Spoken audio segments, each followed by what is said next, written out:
केंद्र मंत्री सोमन्ना का सरकार पर हमला। 450 साल में पहली बार इतनी बारिश, लेकिन कांग्रेस सरकार सो रही है। भारी बारिश और सैलाब को लेकर पूर्व मंत्री और मौजूदा केंद्र मिनिस्टर वी सोमन्ना ने कर्नाटक की कांग्रेस सरकार पर कड़ा वार किया। उन्होंने कहा कि 450 साल के इतिहास में इतनी बारिश कभी नहीं हुई। महाराष्ट्र सरकार किसानों को तुरंत मुआवजा दे रही है, लेकिन कर्नाटक सरकार सो रही है। लाखों हेक्टेयर जमीन और फसलें जैसे मूंगफली, उड़द, तोर और कई दालें पूरी तरह से बर्बाद हो गई हैं। किसानों को राहत न देना सबसे बड़ा पाप है। सोमन्ना ने उदाहरण देते हुए कहा कि महाराष्ट्र के मुख्यमंत्री फडणवीस जिलों में जाकर खुद राहत बांट रहे हैं, लेकिन कर्नाटक सरकार सिर्फ तमाशा देख रही है, कहा वी सोमन्ना ने।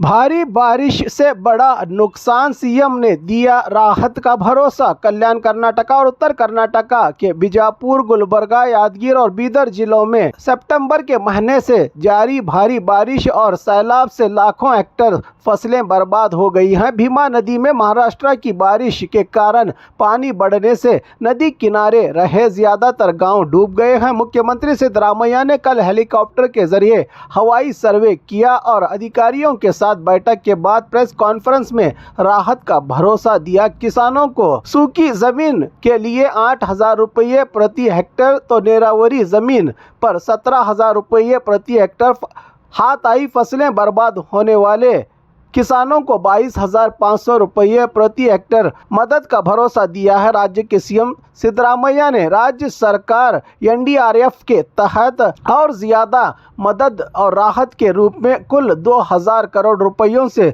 ज्यादा किसानों को राहत देने की योजना बनाई है सरकार ने, कहा सीएम सिद्धरामैया ने।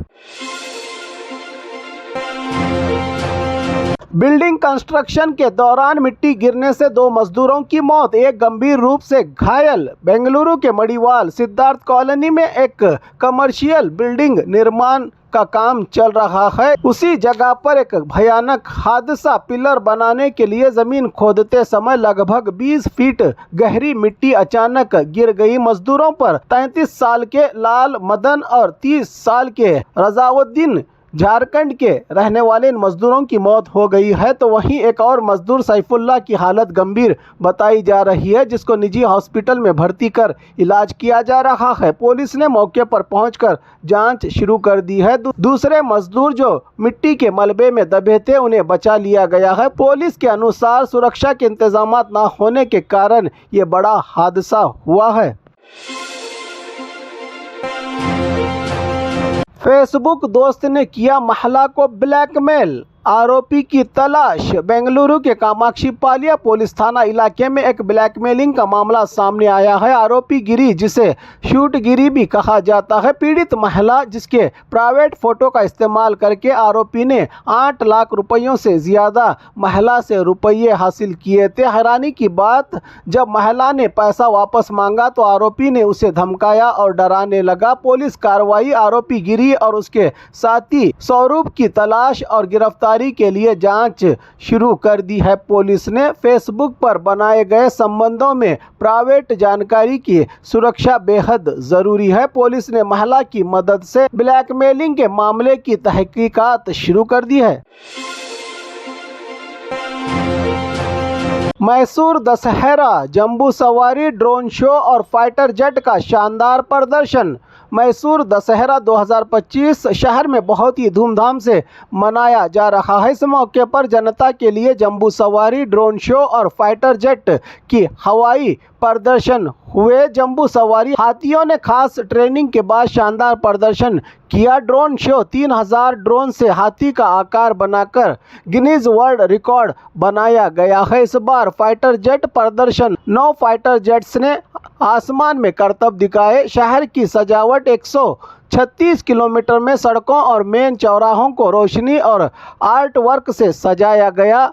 लोगों को बिल्डिंग या पेड़ पर बैठकर प्रोग्राम देखने की अनुमति नहीं। पुलिस ने पूरी तैयारियां बड़ी सुरक्षा के साथ की गई हैं, इसलिए इस बार दशहरा उत्सव टेक्निकल, सांस्कृतिक और हवाई प्रदर्शन के साथ जनता के लिए एक यादगार त्यौहार साबित हुआ है।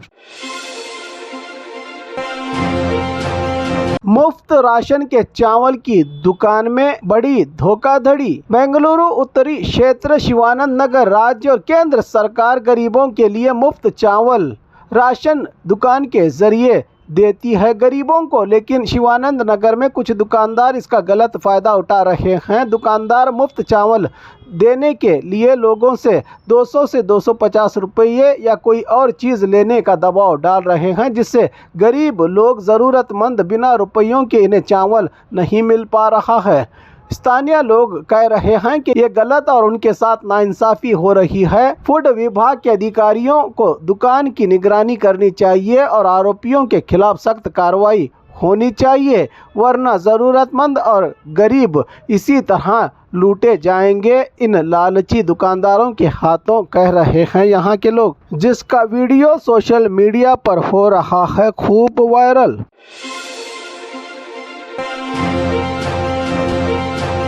और खबरों के लिए देखते रहिए 4 TV न्यूज़ कर्नाटक एक्सप्रेस।